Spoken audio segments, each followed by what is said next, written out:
Phil, Hey, I am excited today, not just because of the sandwiches. really? It doesn't take much more than that to get me excited. Tell us about the sandwiches, by the way. From a new place that I saw online called Monroe Place. Hello, Monroe Place, if you're listening. You didn't know that it was us, but we just ordered anonymously. And we have a sandwich here called the WLF, not WTF. Ooh, it's on... See, I read about this. This Looks is a turkey beautiful. sandwich.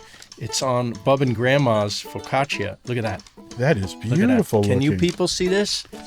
You want to zoom in on a sandwich? Oh, looky. If you're not on YouTube, people, you're missing out. Oh my God, that is good. You like it? Oh, Says David Wild. Looks like there's turkey and all kinds of nice greens and special sauce. I'm excited. I love a turkey sandwich. You know my theory. yes. What is your theory? Wouldn't every airline be better if instead of trying to make us fancy food on the plane, if they just made a decent turkey sandwich? So, Phil, this sandwich, and I have to pronounce it, I should try to say sandwich, not with a G. This is delicious. Sandwich? Yes. Like the... And this is your first time at this fine It establishment? is, and they were not gentle. This is a heavy dose of great sandwich right here. Monroe Place, people. Named after our favorite president, our once and future president, James Monroe. So tell the people who we have. These are very special people to you, plus a very special guest star. This could not be more personal to me because this episode, years in the making, is it goes back to the night that changed my life. My first concert, Carnegie Hall. Wait, don't give it all away. Well, I'll tell you, it was... You want to say this to them. I will say this to them. Right. In any case, we have the sort of frontman lead singer or main lead singer of the group that I saw. Yeah. And we have an Oscar-winning, writer, director, actor, superstar, friend of the show, friend of the But more podcast. importantly, he was a roadie for this band. He was a roadie. He was a sound man working for the sound company, I think almost the exact same time as I saw this gig. And who would figure how it would all bring us all You saw together. his sound work? I heard his sound work at Carnegie Hall, which, by the way, is not an easy place to do sound for a rock band. It's not built for that. Uh-huh. And it's a place that we work together. So Who is it? I'm dying of suspense. it is Jeff Hanna of the Nitty Gritty Dirt Band, and it is Billy Bob Thornton of the Boxmasters. Holy moly.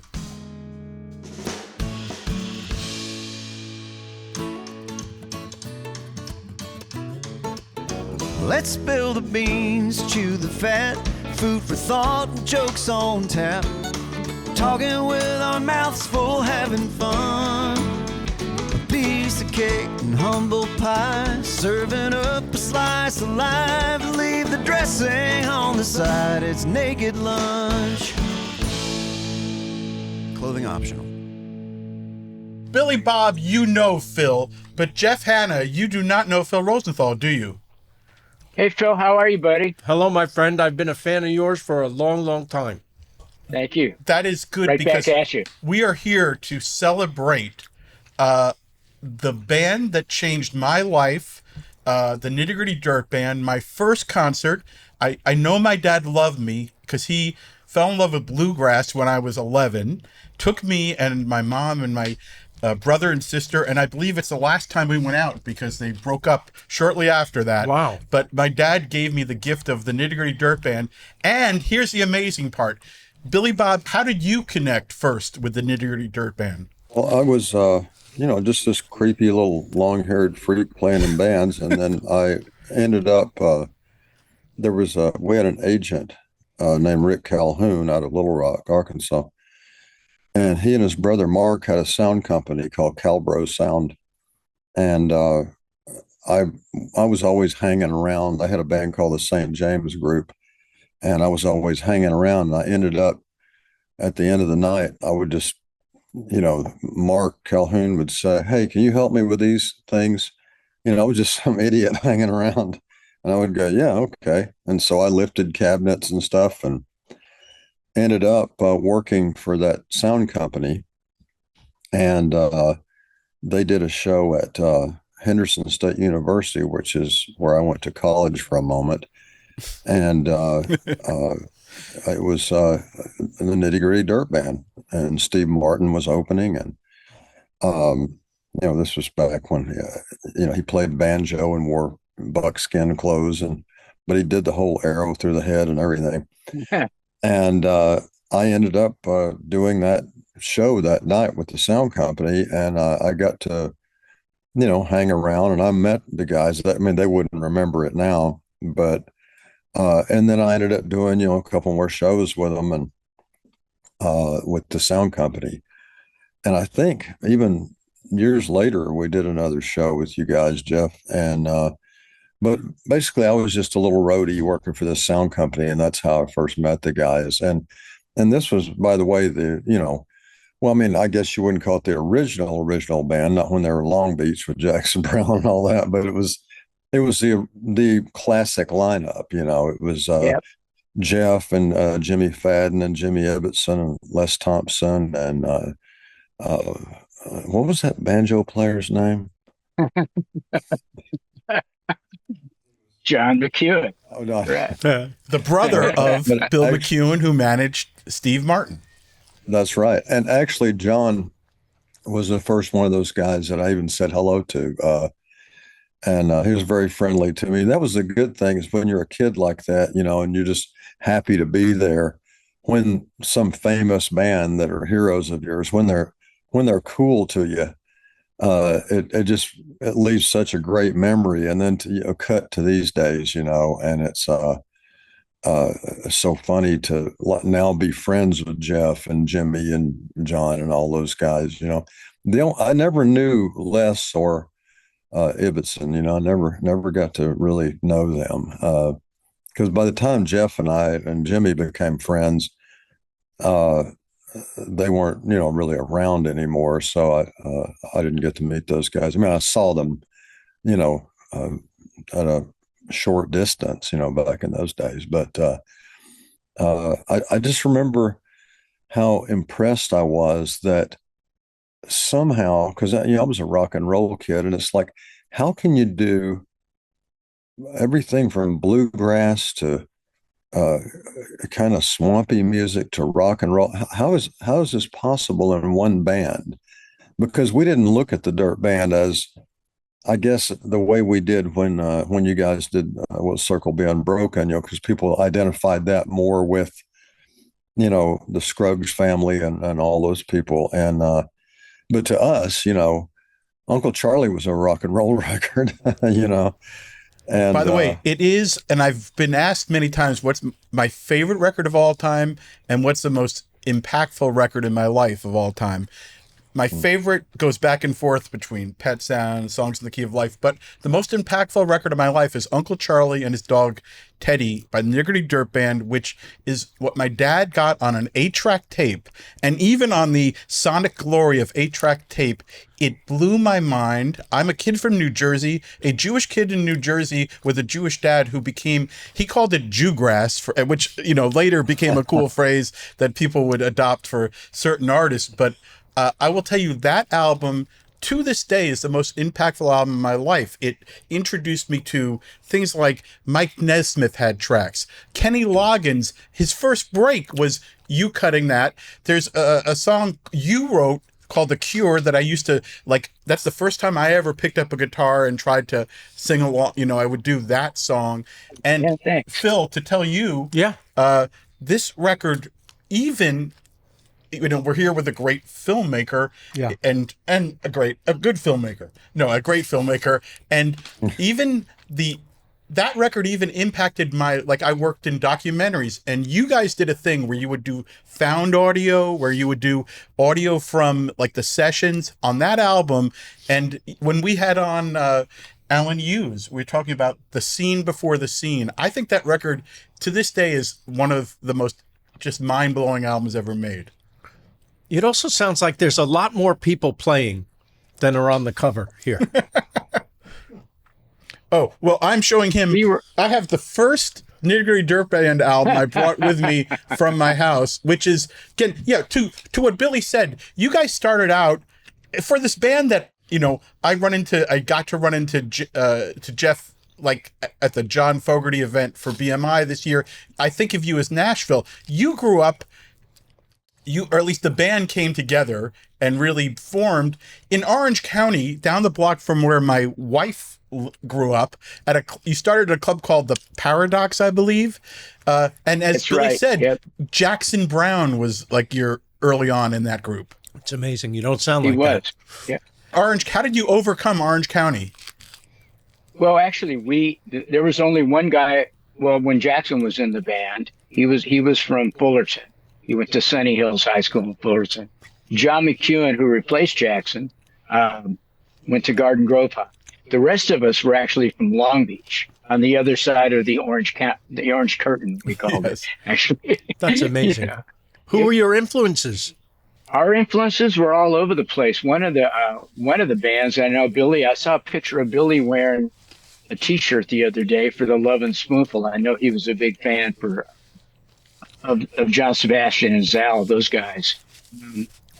We love that band. We love the Beatles like everybody else, but mostly they were folk acts, you know, folks like the Jim Pleskin Jug Band. This is the Jug Band days.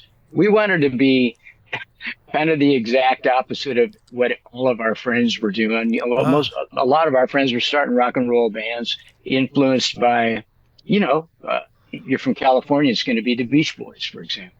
So we start this jug band, and the next thing we know, we got signed to a record deal, and they wanted us to play modern music. So we did, and we cut a couple of folk rock songs that got on the radio. Buy For Me the Rain on this record, which I just found out doing the research. It's, again, I love this music so much, but it's great to learn, like, I think David Gates from Bread, the first arrangement he ever did was on your version of Buy For Me the Rain. Yeah, he did the string arrangement, and he was just fresh out of Oklahoma. I mean, he showed up there around, some of the other guys, Leon Russell was already in town. There was quite a contingent from that part of the country showing up in Hollywood, making records, getting into the machinery of it. But, it was strange, even though we sort of avoided the kind of mainstream rock and roll scene when we started as a band.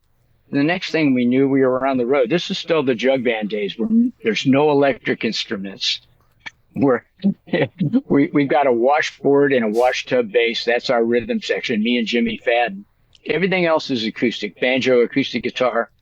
And we're on the road touring, opening for the Doors. Wow. And playing with the Jefferson Airplane and the Buffalo Springfield. I read somewhere, is this true, that you in 1 week opened for Jack Benny and the Doors? I think it was correct. There's a show. That's range. What the heck? What was that like? That was fascinating because I can't imagine a kid growing up in the 50s or the 60s not knowing who Jack Benny was. Right. So our minds were blown. I think that was at Purdue University, I believe. It was Jack Benny and what was her name? I can try to remember this woman's name. It'll come to me. And I don't know how we ended up on the gig. Actually. Who's the audience for that show? It was college kids. And they're thrilled to see Jack Benny and then you and the Doors? Well, that was a different show. Same week. Different show. Same week. So a show is you opening for Jack Benny? Yes. That's one show. Yes. That's one show.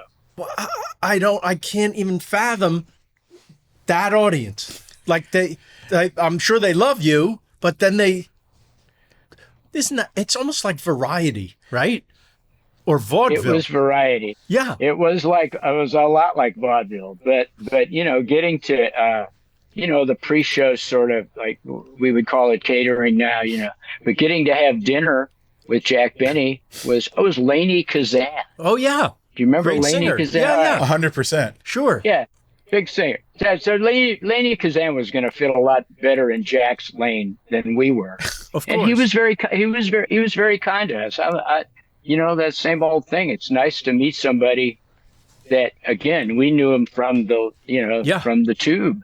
We'd seen him on the tube, once a week. Well, by the way, Jeff, I think like I saw you that night with Steve Martin opening at Carnegie Hall, but I read recently, I realized if I'd gone a year earlier, if my dad had fallen in love with your music a year earlier, I would have seen you open for Bill Cosby and playing with Dizzy, or Dizzy Gillespie maybe jammed with you. I think so.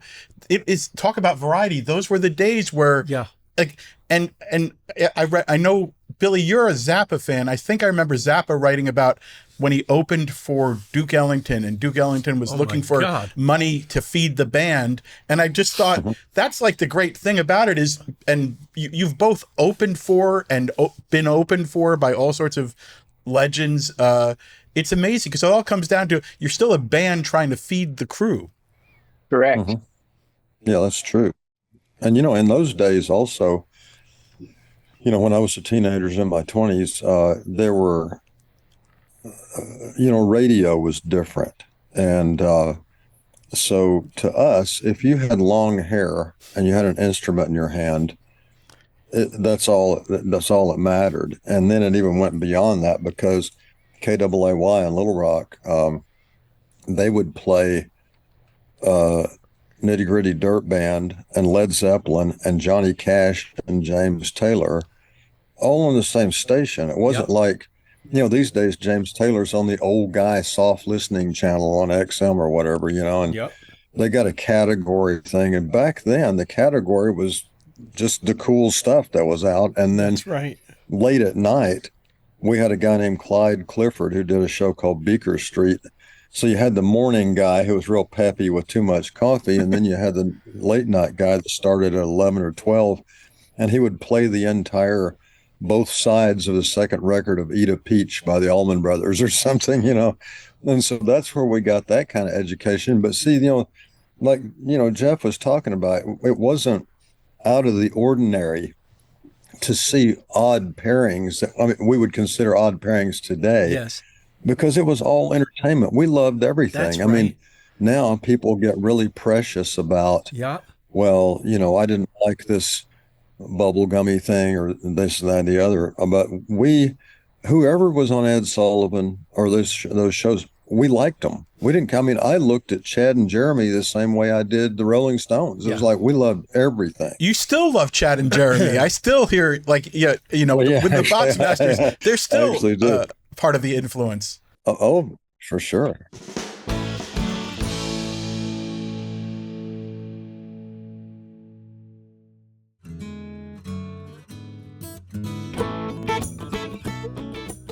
I don't want to bury the lead that show, I give it credit for changing my life more than anything ever, because I fell in love with country music. It's the reason why all these years later, I've written 50 country music award shows, and people go, how did you get into country music being a Jewish kid in New Jersey? And it's like, because of the Nitty Gritty Dirt Band. And like Billy was mentioning, the Will the Circle Be Unbroken records, those records were the time I realized, all these legends of bluegrass, you were not only, they loved you, you loved them, that all these divisions we put between genres and between political things, it's like, it really, music trumps all of it. And I didn't mean to use the word Trump. Music is bigger than all of it. And it really is, it's united you with so many people. Like Phil and both of you as movie buffs, like I even forgot, I'd never watched Paint Your Wagon. I think they might have showed it at summer camp once.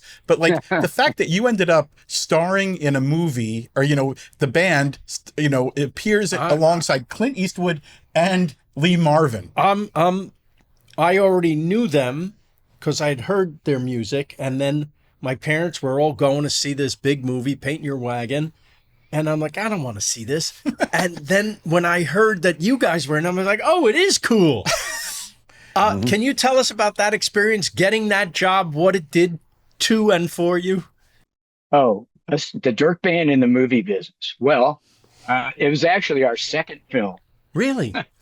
We had a 1-day shoot on a oh God, what was the guy's name that did all the beach party movies? Sam Castman, that right? Yeah, That right? Beach Blanket It was Bingo and all those. Exactly. This film was called For Singles Only, and it starred Lana Wood, Natalie's sister, and I can't remember the name of the actor. It'll come to me. Anyway, we played ourselves basically. So they walk into a swinging nightclub in Hollywood, and we're playing jug band music, and they were having trouble doing the Frug to the jug band stuff. But that was it. We were there for an afternoon doing this shoot. I think, by the way, Billy, you'll appreciate this. I think that Michael Murphy and his partner, Boomer Castleman, had the same bit in the film. They were another band, walk into a swinging nightclub and watch them. That's Michael Martin Murphy, who some people know from Wildfire, some people know for writing for the Monkees. A great artist too. Yeah, great artist. Yeah. And well, okay, I'll give you a tiny tidbit. I can't let the song Wildfire go by without me saying I got to sing harmony. You're on Wildfire? I know Billy loves that. I know, because it's a great record. Oh, I was on Wildfire. We were all living in Colorado, and I got a call from we got a call because Jimmy Ibbotson came down with me, and we got a call from Mike Murphy. He said, "Hey man, I got this song." He played us the song. We went, "Oh man, could we have that song?" He's like, "No, it's gonna be the centerpiece, but I'd love to have you guys sing on it." So yeah, me and Jimmy Ibbotson are singing. We're warbling away behind Michael on that. I love that song. So great.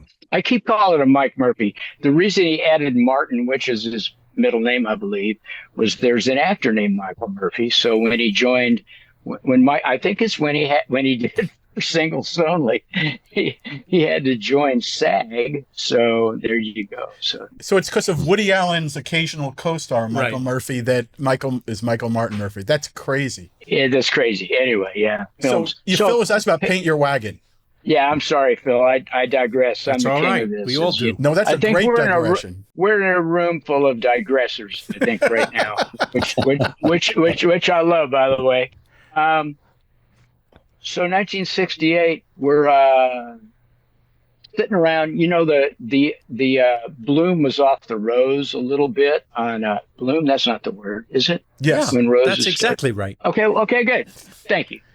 We were fading a little bit. You know, we're still playing the Troubadour and the Ash Grove in LA, and we're out on the road occasionally playing with, our rock bands, which we loved. But we were, Bill McKeown said, well, we need something different. There's a casting call for a young hippie band that can kind of play what we would call roots music now for this movie with Lee Marvin. Well, Lee Marvin, we're in. And then there was this young actor that had been doing these spaghetti westerns, of course, Clint Eastwood. We knew him as Rowdy Yates too. And the late great Gene Seberg. What an interesting film for her to do, because she's so famous for films like Breathless, which is incredible.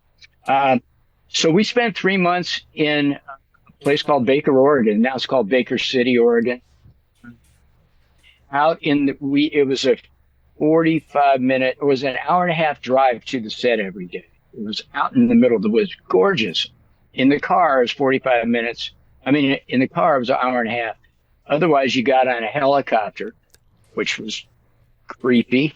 And we were on that thing once, and then, anyway, nobody got hurt. So we had the, classic film set thing, which Billy is more familiar with than anyone in our room right now, which is a lot of waiting, right? So here's a bunch of kids, we were there for 3 months for 3 minutes, which was a blast. Shooting that hand-me-down, that can of beans with Lee Marvin was really fun.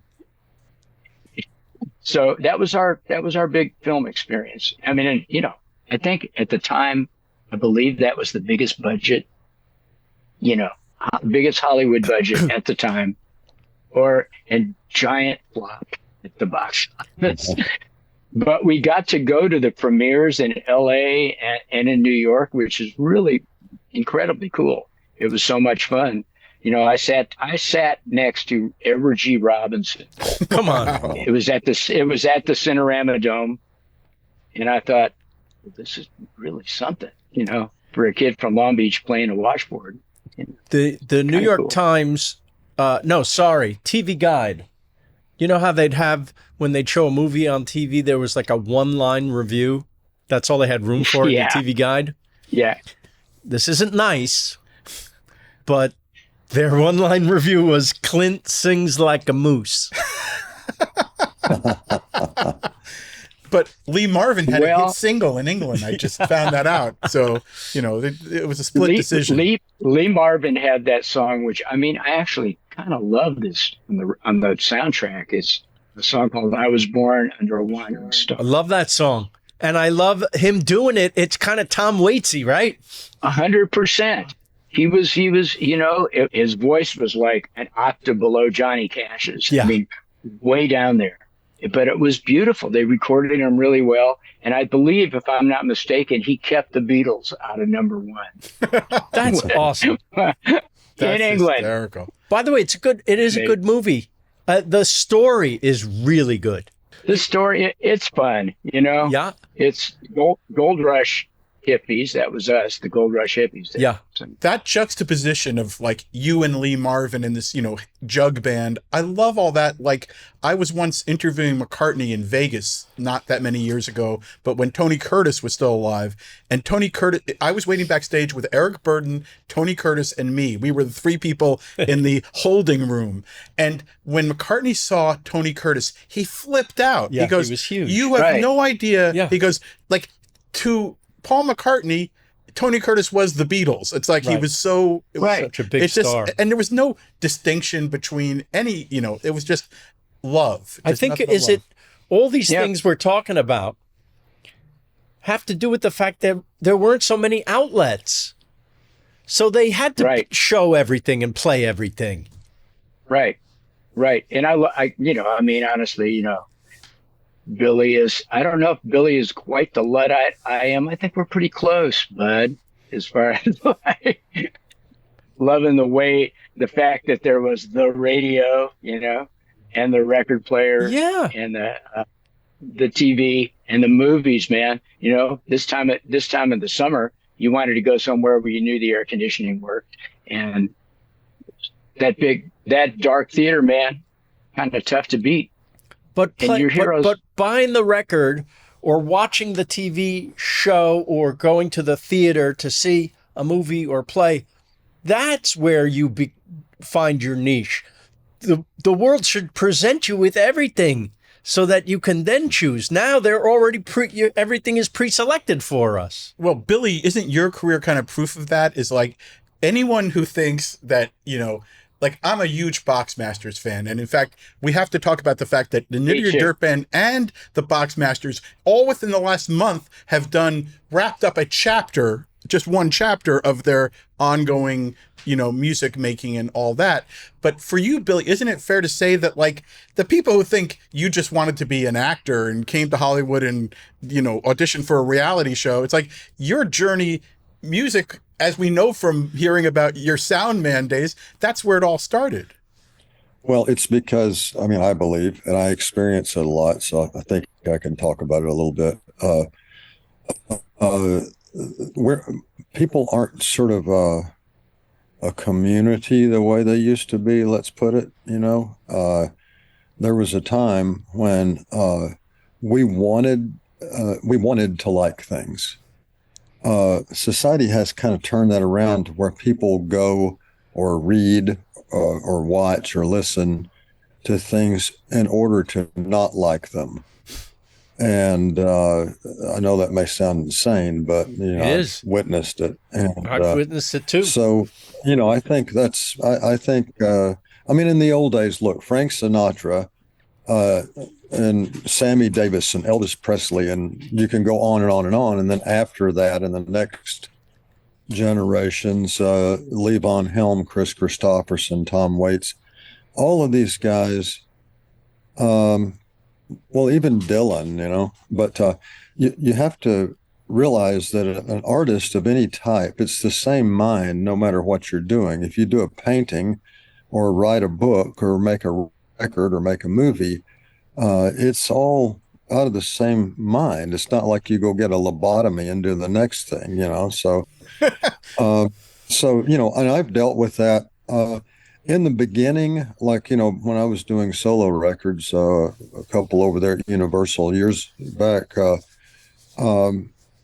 I got some of that. And then all of a sudden people started realizing, oh, he really does do this. And then over the 20 years with the Boxmasters, that dissipated a lot, because I think when you hit people in the face with a hammer for long enough, finally they go, ow, that hurts, you know? And so, yeah, we dealt with that a lot in the beginning. I never quite understood it. I didn't know what it meant. But in fact, I came to California to play music and then accidentally became an actor. And I grew to love it over the years, and it's provided a great life. And so, you know, it's like, yeah, you do all kinds of things. I mean, people say Elvis's movies weren't great, but it's like, I watched every Elvis movie over and over and over. I loved them. And I think we got too picky and compartmentalized over the years, you know, and so, yeah, it's, I mean, I just have to go back, Jeff, talking about digressing. He and I are like the worst.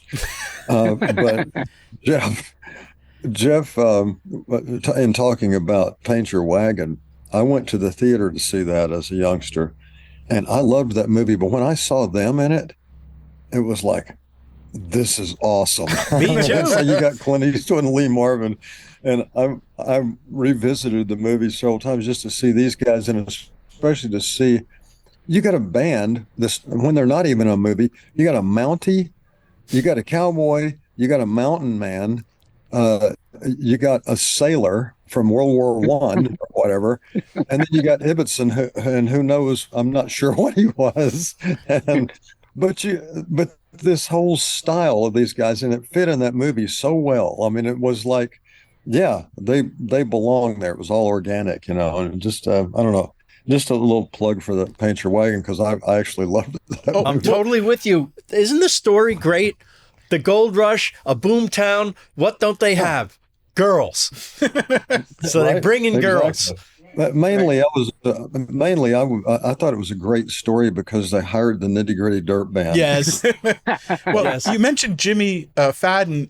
Is it true that after your early sound man days that you reconnected with Jeff? Because you guys are good friends, and to this day, but you reconnected because of Jimmy Fadden's a relative of Jimmy Fadden's who was a photographer. Is that a true story? His sister, Angelina and I went to Vegas. I was in Nashville and I flew back, and she said, make a right, come to Vegas. I'll meet you there.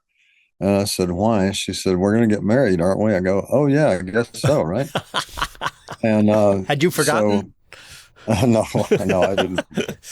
But, anyway, so we ended up there in Vegas, and we went to one of those chapels and, to go in and get married. And I was just wearing, you know, jeans and a baseball hat like now, and she was wearing a t-shirt and jeans. And we go in there, and I remember looking at the first names on the register because everybody signs it, and it was Greg Allman and Cher. Oh. Look, yikes. Anyway, so one way or the other, we go in there, and for some reason, somebody asked us, what song do we want on the organ? And I think, what's an organ? How about Green Onions? And so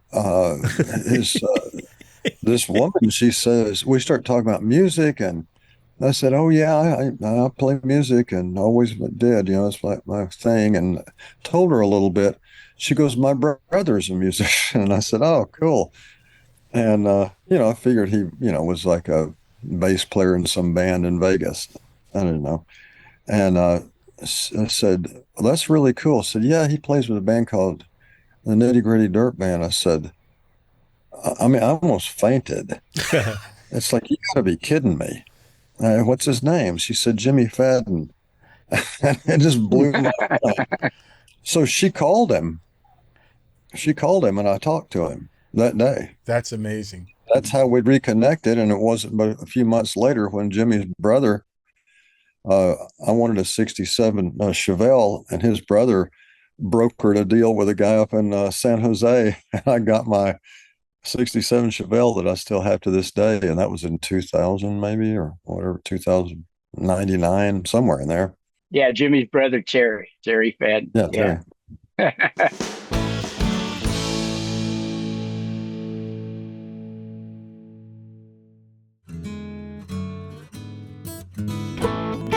The name, the Nitty Gritty Dirt Band, I remember a period where it was marketed as the Dirt Band, you know, just so people might not know, there's all these seasons. When you keep a band on the road for 60 years, there's a lot of seasons, there's a lot of turnover, yet remarkably, there's a lot of the same people, Jeff being the pure line of continuity. But it's a remarkable, absolutely remarkable achievement to keep a band going. The Boxmasters, which a name I love because it's the best dirty name when you know it in music history. The Dirt Band has dirt in the name, yet it's not too dirty. No. But what do you think about what do you respect about Jeff keeping a band, you know, and the guys keeping a band going for 60 years and what that must take? Well, I think you don't look at that number. You don't start there and go, we got to make it to 60. You know, we did last year, actually. We were like, you know, May 13th, 1966, 2026, we got to get there, you know. So we did. And I'm very grateful. I'm grateful for, you know, doing something that I love my entire adult life. You know, they say that phrase, music keeps you young. I love that. My son, Jamie, came up with a better version, which is, music keeps you immature. Very true words. Yeah, and that also immaturity. I think to me, my version of it is, you know, the whole having fun. You know, we just been really, really fortunate to have a great. Listen, everybody who's ever played in this band was a cool musician, and we've all been brothers and friends, you know. What's the most number of people you've had in the band at one time? 6. And that's we had 6 when we were a jug band, and we have 6, you know, when we last played 2 months ago. It sounds so much bigger. Your sound is so huge to me. Well, thank you. That's I mean, great. some of that could be overdubbing, but I think most of it is, if you look at when you got a band, if you look at everybody sort of playing an individual piece of the orchestra, you know? Right. Rather than doubling things, everybody gets a little piece of the sonic palette. So you get big from that, and also get big from that by having great record producers and great sound men. So Was Billy Bob a good roadie? You know, we talked about this before. What I'm grateful for is the fact that we weren't unkind to Billy, you know, and I'm because I've had the same situation year in and year out. He knows, you know, the old thing about don't meet your heroes, with very, very, very tiny exceptions. The case has always been people are who you would hope they would have been. Agree. You know? And I'm grateful for that. And Billy, man, you know, when we really got to know each other in the second chapter of our relationship, we're like brothers. We have a conversation, and 2 years later we go to the next, you know, pick up where we last, you know, where we let off. I love that. Jeff, can I ask you what you love about Billy musically? Because we were talking separately without Billy hearing it yesterday about our love of the Boxmasters and how you are more prolific, Billy, than anybody either of us know. Like you've probably made more albums than anyone we know. And like there are unheard albums I've heard that I love. I think Jeff's heard, I think you premiered something not yet released that Jeff heard recently, and he said it was great. How is that possible? And again, this is a kind of a music fan and musician trait that Billy and I share. Is we love shapeshifters. I love the Beatles for that reason. You know, you'd get a Beatles album and they're a different band on every track, but the cohesiveness is there. You know, you might do the next album. the aforementioned Love and Spoonful, same deal. Buffalo Springfield. Joni Mitchell's career, top to bottom. Whoa. Linda Ronstadt's, same deal. And one of the things I love about Billy and the Boxmaster, JD, I love JD. He's a great kid. You guys, man, album to album is like, here's a surprise. And I love that.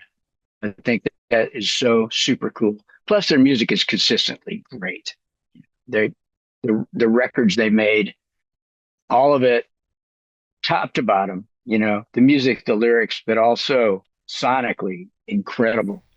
Yeah, and people, you have to constantly go to streaming because they're so productive. Not everything comes out in every format, but like I didn't even realize until recently there was a track, like I think from last year with Herb Alpert. And I'm like, I don't know, that's kind of again, like that takes us back to an age of variety where Herb Alpert and the Tijuana Brass would be on with hard rock bands. They were awesome. My mom was a big fan of them, and that's when I first was turned on to Herb. Yeah. Yeah, me too. Me too. Did you have the album with the girl in the whipped cream cake?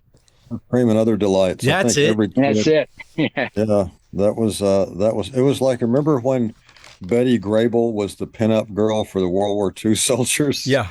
Yeah. I think for our generation, it was the girl in the whipped cream Herb Alpert cover. I think so. I mean, yeah. I remember being a little kid going, there's something I like about this cover. Besides the whipped cream. In my case, it might have been just the whipped cream. Linda's book, in looking back, Jeff, at your career, I didn't realize you left the Dirt Band for a few weeks. You went off and formed a band called the Corvettes and ended up being the backing band for Linda Ronstadt at the Troubadour. And I said, I wonder if Jeff is in her book. So I pulled the book off the shelf and she goes, I put together a band with Bernie Ledden of Eagles fame, and Jeff Hanna, who was on hiatus from the Nitty Gritty Dirt Band. They called themselves the Corvettes. We played some shows around the country, but eventually Jeff went back to the Dirt Band and Bernie joined the Flying Burrito Brothers. Jeff, one of the friendliest, sweetest guys in the music business, introduced me to Steve Martin, who had the same manager as a Dirt Band, Bill McEwen. So it's like your connections in music history are just everywhere. Like there you get Linda Ronstadt and the Eagles before either one of them are who the ones we came to know. Well, we knew. I've known Linda since we were a jug band. We were all in Greenwich Village for several weeks in the summer of 1967. Wow. And I became a fan like everyone of her and like had a terrible crush on her like every guy I ever knew. But we've been pals for a very long time. And when right after we finished Paint Your Wagon, there's a guy named Chris Darrow, who was also a member of the Corvettes. He was in the Dirt Band at the time. He and I started talking about this new thing that we now call California country rock. And he said, we could do that. And we made some attempts while the band was still together as the jug band. You got a drum kit. I loved playing the drums, another thing Billy and I have in common. And it just wasn't working. When we got back to LA after 3 months in the woods of Oregon, we were all pretty bored and we were going in 3 or 4 different directions musically. Also, there was some behind the scenes business stuff that was just kind of fracturing the band. So Chris and I were like, let's just stop. So he and I went off and got this deal. Our buddy Michael Nesmith was our record producer. And we got a singles deal for, I think it was Dot Records. We cut some sides and they were really fun. It was great working with and in the rhythm section, which this, was John London and John Ware. Who became the first national band. Yeah. With Michael, So I did that. I got to be in Linda's band for about 6 months. And if you can imagine, if you're going to go to country rock boot camp, what better way than to be able to sing and play with Linda Ronstadt? So that was amazing. That was an amazing education for me. When the band split up at the end of 68, I think December of 68, we uh, got back together in the summer, late June, I believe it was, of '69. And at which point, four of the guys from the jug band, me and Jimmy Fadden and Les Thompson and John McEwen, plus this kid that a mutual friend of ours introduced us to, Jimmy Ibbotson, who was like, what a find that was. That was the greatest. So, but yeah, Linda and Steve Martin, it's nutty. Life is what a ride. Well, by the way, when years later I got to interview Steve Martin for Rolling Stone, and the first thing I said was, my dad told me you were never going to make it, because that night he came out and did one joke in which he cursed, which wasn't characteristic of him, but it was some joke like, I just inherited $1 million, so I don't give a fuck if you laugh. And my dad goes, that young man is never going to make it in show business. My dad was usually very, very sharp, but that was not one of his better predictions. So I told that to Steve Martin, and he talked about, after you introduced him to Linda, he said the same thing you said. He goes, David, I've seen a lot of the world. The most beautiful sight I ever saw was Linda Ronstadt on the stage of the Troubadour. Wow. With the spotlight behind her. He goes, he goes, I've never been more in love. Every musician and comedian was standing there in love with Linda Ronstadt. But she also seems tell me if this is true, she seems so grounded and generous and kind. Yep. I would agree to all of those. How did she handle being this like object of desire from every guy? Yeah, I kind of, I think she was aware of herself, but she didn't. What mattered her to the most, the thing that seemed to matter to me about Linda, and still does, is songs.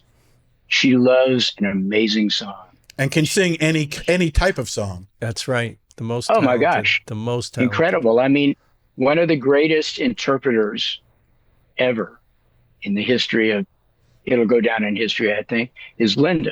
How about her standards when she did the standards albums? Incredible. But she did the standards, and she did the mariachi records. Yeah, I mean, amazing. Linda's Pirates of Penzance. Pulled it off.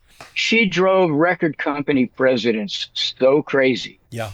Because when she got, we all love, my wife Matresa and I were listening to his wife Matresa is a great singer-songwriter. Yeah. In just another, Strawberry Wine. She wrote one of the biggest hits of all time. Yes. Sorry. I just want to make sure he knows. No, that's okay. Matresa Berg, she's a thing. We all, and she sends her best to all you guys. We were listening to Heart Like a Wheel a couple nights ago, which is a perfect album, I think. Oddly enough, Linda kind of outgrew that when she did, I don't know how many, we could count them, going back to the records prior to that, probably 8 or 9 sort of rock and roll records, right? And then she decides that she wants to go to Broadway and do Pirates and Zents, and then she comes out of that and she makes those brilliant records with Nelson Riddle. Yeah, the standards. It's crazy how great they are. But the thing is in every corner musically that she's chosen to walk into, she owns the room. Yeah. I mean, it's like, we all try different stuff. And I think it number one, it does keeps those transfusions of new blood musically really are the things that keep us still doing what we're doing. Billy's a great example. Again, you go, I like this thing, but I want to do something a little different, or I want to work with this other artist. Yeah. That's a little different. But Linda, oh my gosh. Who do you guys like right now? Oh man. I'm gonna pass that to Billy for a second. Appreciate it, Jeff. Well, okay. Billy now likes to hate. He likes to watch and hate. Honestly, the thing is I tend to listen to the music I've always listened to, all the different types. I will listen to jazz or blues or folk music or rock music, a lot of different things, but it tends to be what I've always listened to. But recently, a band who's been around a while, it's not like they're brand new, but I got turned on to a band a few years ago, and I realized I'd met them at Art Studios in Memphis one time when we were there, and didn't remember that. There were more kids at the time, I guess. But there's a band out of Memphis called Lucero. Oh yeah. And You Yeah, know that? Yes. I got to tell you, I like these cats. There's me too. something very genuine about those guys, you know. And so, in terms of a band that an old creep like me would call new, I think that I really like them quite a bit.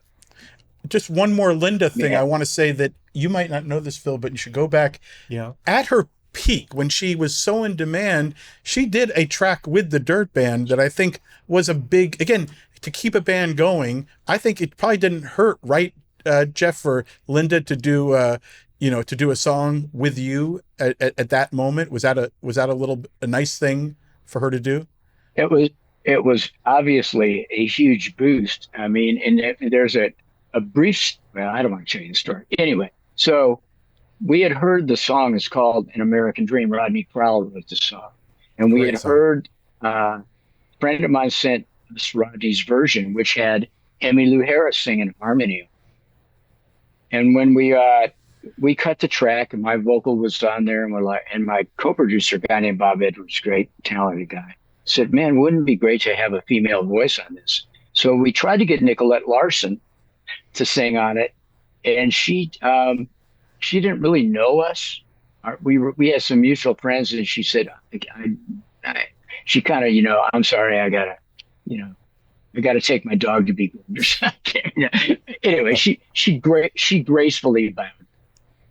And then Bob Edwards said, "Well, why don't we call Linda?" I'm like, "Linda is on the cover of Newsweek magazine this week as the the biggest act in showbiz." Yeah. I mean, she was peaking. Well, she continued peaking for a long time. So we're in Los Angeles. I got her phone number. I called her. I said, "Hey, Linda, it's Jeff." She's like, "Jeff, how you doing? Where are you?" I said, "I'm in LA." And she's like, "Great. Let's have dinner." And I said, "Great. Are you busy tonight?" She said, "No." And I said, "Cool. Would you come to the studio first?" And I said, "Well," she said, "What do you got in mind?" I said, "Well, we have this song." And she knew the song because she and Emmylou were friends, and Emmylou had introduced her to Rodney Crowell's music. She said, "I love that tune. I'd love to do it." So she showed up, and she had just had a karate lesson. So she showed up literally in like her karate duds, and listened to the song once, walked in, sang it twice. We were done. She said, "You got anything else?" I said, "Yeah, there's this other track." And she sang harmony. We did a cover of the great old Gary U.S. Bond song called New Orleans. And she sang on that, and that was it. And we did have dinner, and it was great. But that song, the last big hit that we had was Mr. Bojangles. We had a couple other songs that charted between 1971 and 1979 when we did that recording session. But we hadn't had another song on the charts. So she got we put that out, and we said, "Is it okay for," she had to check a couple boxes with the lawyers and the record companies. They said, "Well, you can't credit her on the single." Huh. But we told everybody.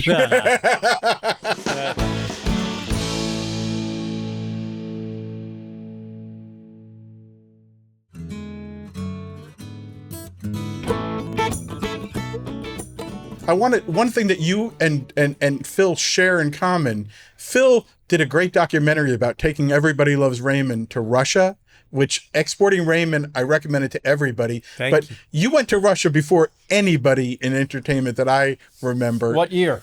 That was 1977, May Wow. of 77. So Elton John was a couple years later, right? Yeah, I don't think any other.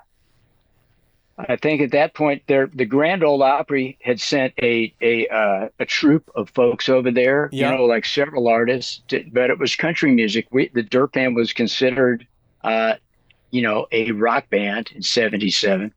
So we were there for a month. Whoa. We toured all of the stuff. Wow. Yeah, and we did Russia, Armenia, Latvia. Let me see, what am I leaving out? Soviet Georgia. We started in Yeah. Georgia, actually. Yeah. It was quite a trip.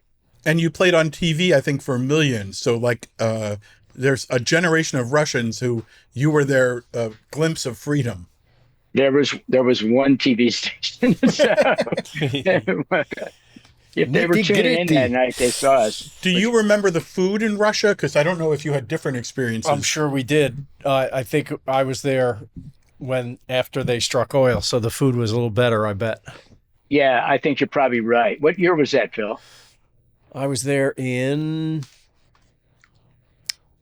2008 and 9.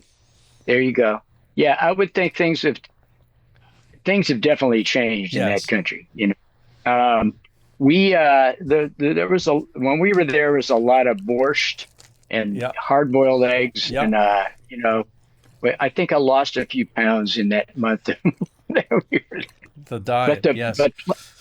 but playing for those folks was great. Well, they must have loved every second. Well, they oddly enough, they didn't know us as the Nitty Gritty Dirt Band. We were just that American band. Yes. Because the Soviet radio at the time didn't play. They might play some classical music or whatever, Yeah. or Russian folk songs, but American music got through with Voice of America. So they would have, folks would have their somehow might be shortwave radio. That's I it. wasn't sure how Voice of America got there, but everybody was aware of it Yeah. and everybody listened. They find a way. That was a great experience for us. Yes. It definitely made us appreciate everything about our country, Yeah. for sure. Yeah. So it was a good thing.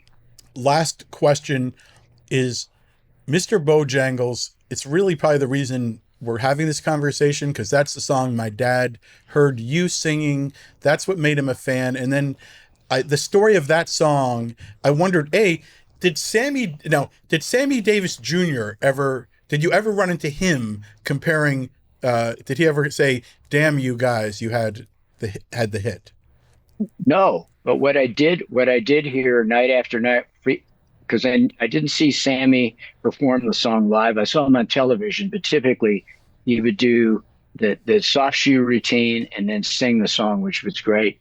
But folks I knew that saw him in Vegas said that he always credited the song as a Nitty Gritty Dirt Band song, which I thought was terrific. I mean, Jerry Jeff Walker deserved the credit because he wrote it, but I was happy that he gave us that shout out.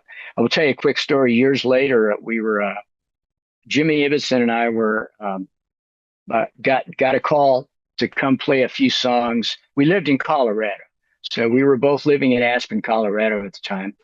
And a friend of ours said, "Hey, how would you guys feel about driving down to Vail, which is a couple hours from Aspen? And Gerald Ford is having this golf tournament there." So it was great. It was great meeting Jerry Ford and meeting Betty, of course. And we met Betty first, and who was incredibly kind and gracious. And she was introducing Jimmy and I to Jerry Ford, and she said, Well, Jerry, these are the boys that do Sammy's song. So we got, there you go.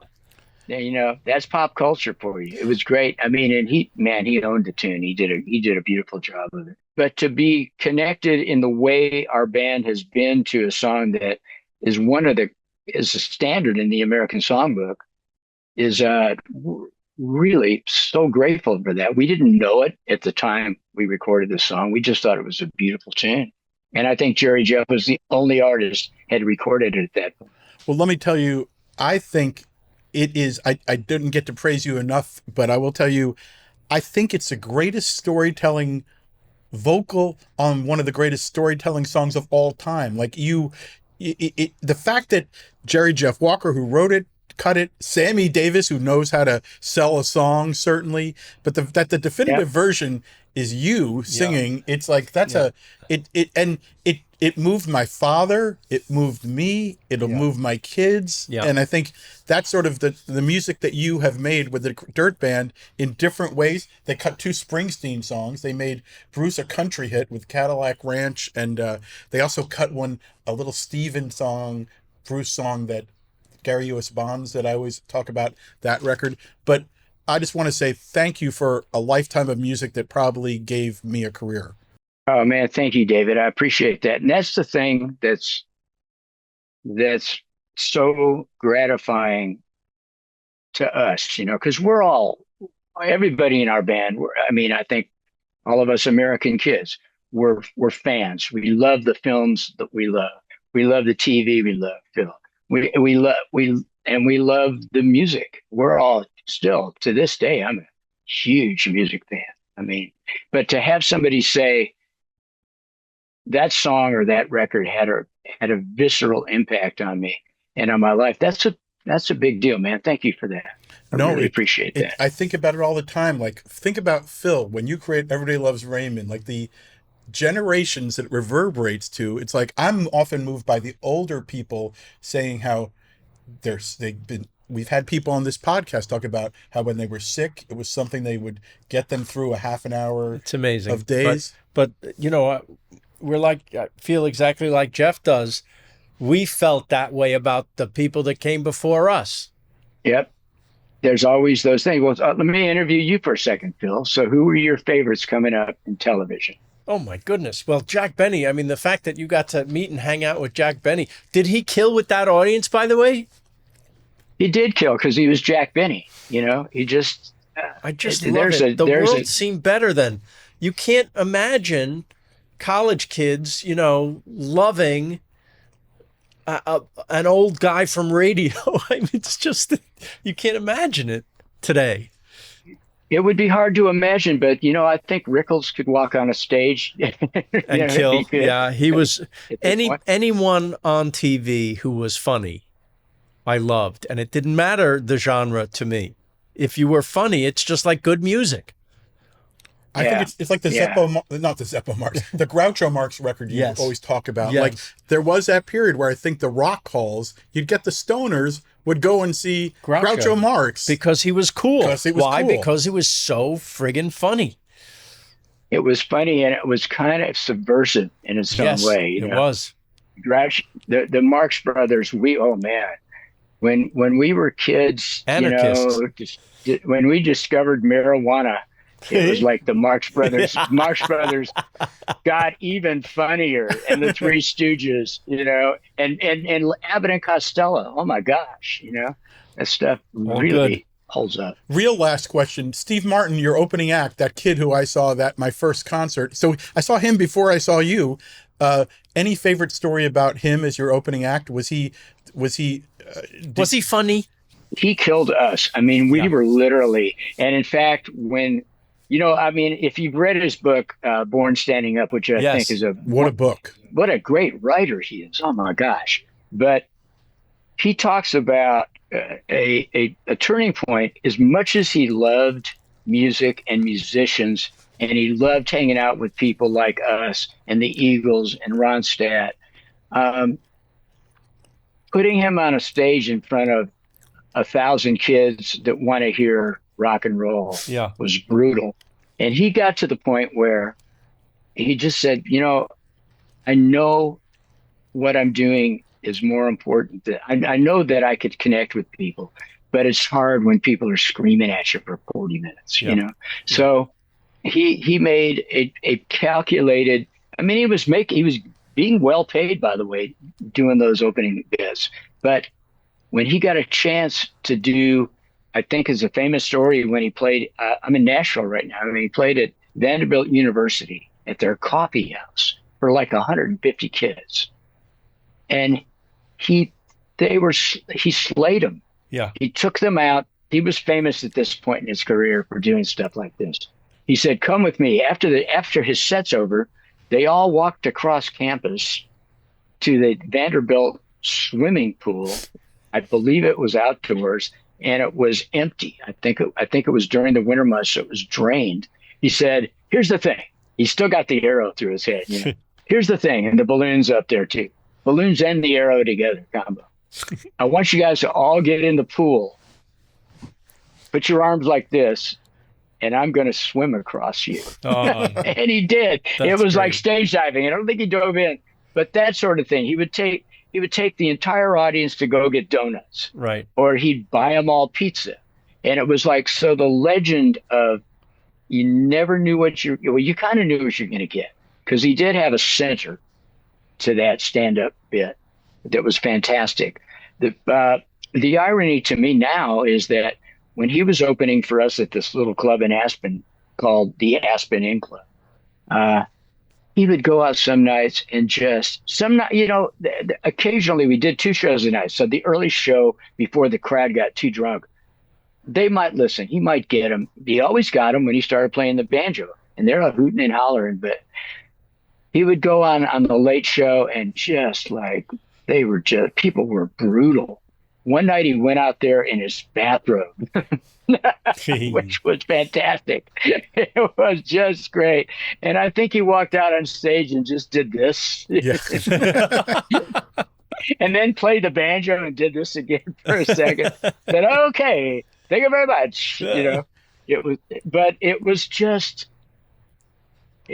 so great. And of course now, I mean, to be fair, not to throw shade on people, but I have friends that were at those shows back then. They go, oh, we were into Steve Martin way back then when he opened you guys. Like, I don't even know you weren't.